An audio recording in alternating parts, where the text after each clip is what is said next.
সুষ্ঠু ও বিশ্বাসযোগ্য নির্বাচনের জন্য রাজনৈতিক দলগুলোকেও দায়িত্ব নিতে হবে বলে মনে করেন প্রধান নির্বাচন কমিশনার এএমএম নাসির উদ্দিন। নির্বাচন কমিশনে ভোটার দিবসের অনুষ্ঠানে তিনি বলেন, ভোটে কারচুপির আশ্রয় নিয়ে সাময়িকভাবে লাভবান হলেও ভবিষ্যতে তা দল এবং ব্যক্তির জন্য ক্ষতির কারণ হয়। এদিকে ২০২৪ সালে চূড়ান্ত ভোটার তালিকা প্রকাশ করেছে নির্বাচন কমিশন। দেশে বর্তমানে মোট ভোটার ১২,37,32,২৭৪ জন। ভোটার বেড়েছে ১.৫% মতো। ইতিহাস ইলেকশন ইঞ্জিনিয়ারিং করে, ভোট সন্ত্রাস করে আপাত দৃষ্টিতে জেতা যায়, কিন্তু আখেরে নিজের জন্য, দলের জন্য, দেশের জন্য সর্বনাশ ডেকে আনতে হয়। আখেরে টিকা যায় না।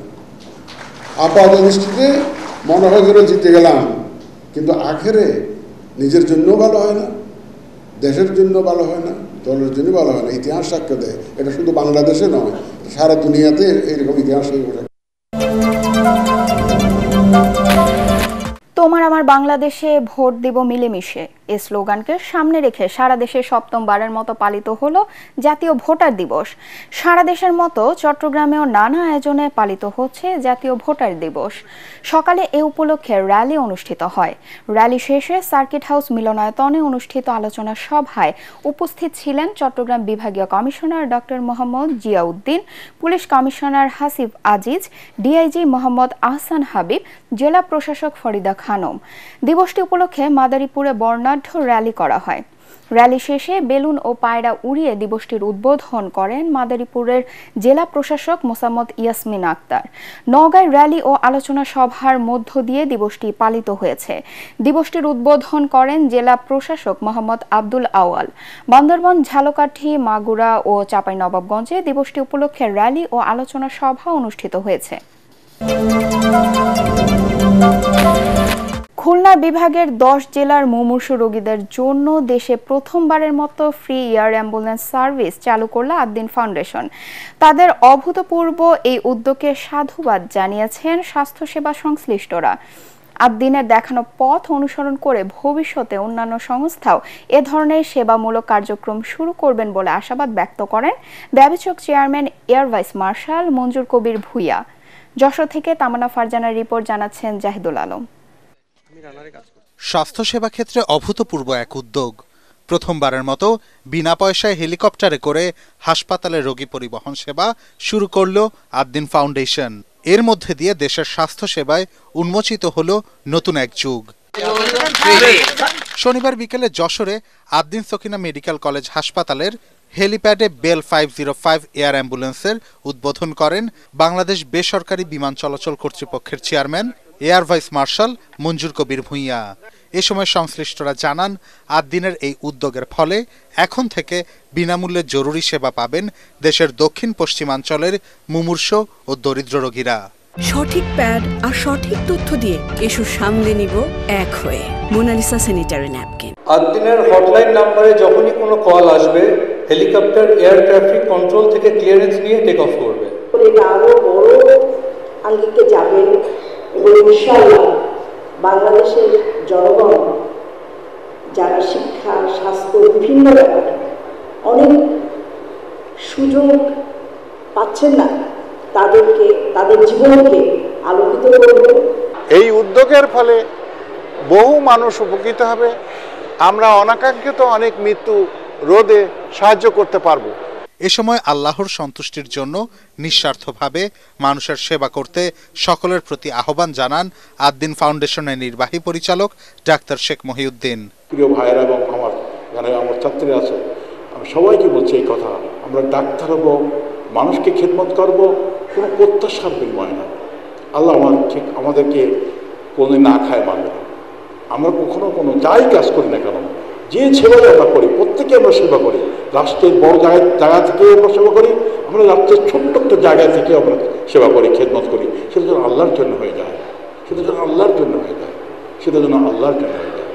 সব কিছু যেন আমার আল্লাহর জন্য নিবেদিত হয়। আমরা যেন প্রভুকে ঘিরে ঘিরে আমার কাজগুলো করি, আমাকে ঘিরে ঘিরে কাজগুলো না করি। সবার কাছে এই আবেদন। আদ্দিনের অনন্য এই সেবা কার্যক্রম নতুন বাংলাদেশ বিনির্মাণে অবদান রাখবে বলে মনে করেন বেবিচক চেয়ারম্যান।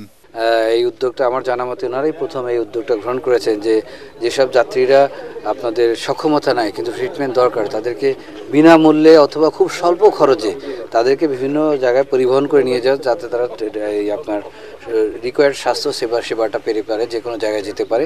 তো এটা মহৎ উদ্যোগ হলো খুলনা বিভাগের পুরো এরিয়াটাতে চালু হয়েছে এবং খুলনা বিভাগের সমস্ত লোকজন এটা অনেক উপকৃত হবে।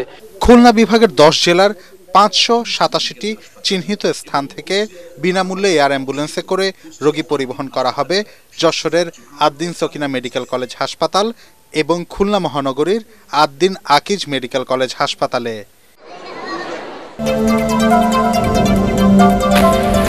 গ্যাস সংকটে ব্রাহ্মণবাড়িয়ার আশুগঞ্জ সার কারখানার উৎপাদন অনির্দিষ্টকালের জন্য বন্ধ হয়ে গেছে।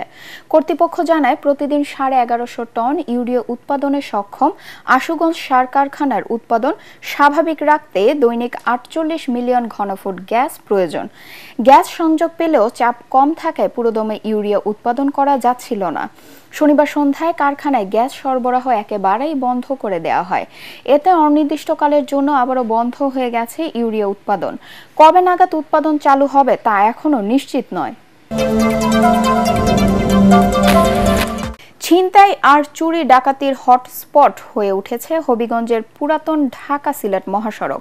প্রতিদিনই নীরবে রাস্তায় ঘটছে এসব ঘটনা।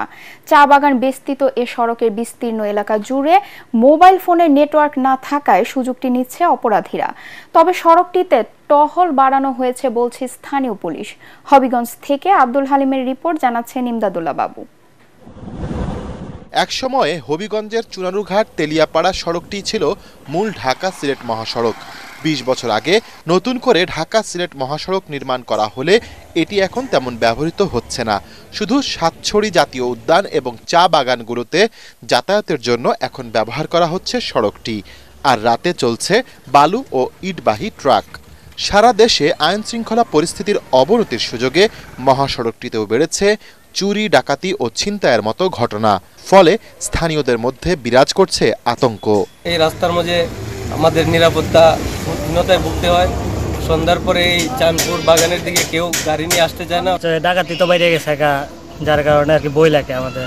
রাত্রে সন্ধ্যার পরে এই রোডে দিয়ে এখান থেকে সাতচুরি তেলেবার পর্যন্ত একবারে বই লাগে। সরকারের দিয়ে থাকবো আর কি, তার যাতে এটা প্রতি একটু নজর দেয়, প্রশাসন বাড়ায়, সন্ধ্যার পরে যাতে একটা টহল দল থাকে আর কি। নারীদের জন্য সন্ধ্যার পর থেকে সড়কটি ব্যবহার আরও ঝুঁকিপূর্ণ। এ অবস্থায় আইন শৃঙ্খলা বাহিনীর টহল জোরদারের দাবি স্থানীয়দের। এলাকার কিছু দুর্বৃত্ত লোক আছে যারা এই মানুষগুলোকে ছিনতাই করে, অসহায় মানুষগুলো কিছু মালামাল নিয়ে যায়, ওরাদের উপর লুটপাট করে ছিনতাই করে। আমরা চাই যে এই রাস্তাতে নিরাপদ যেমন পাওয়া যায়, সন্ধ্যার সময় মেয়েগুলো তবে তেমন এই ধারে আসে না। তবে পুলিশের দাবি সড়কটিতে বাড়ানো হয়েছে নজরদারি। যে রাতের বেলা 2-1টা গাড়ি যদি যায় সেক্ষেত্রে তাদেরকে কিছুক্ষণ আমরা কয়েকটা গাড়ি একত্রে নিয়ে ওই যে স্থানগুলো সাতছড়ি যে আপনার নেটওয়ার্ক পায় না তাদেরকে ওই রাত্রে ওই সময়টা আমরা একত্রিত করে পরবর্তী স্টেশনের কাছে আমরা নিরাপত্তা নিশ্চিত করার জন্য আমরা তাদেরকে পৌঁছে দিই। শিগগিরই এই পরিস্থিতি পাল্টে যাবে বলেও আশা পুলিশের।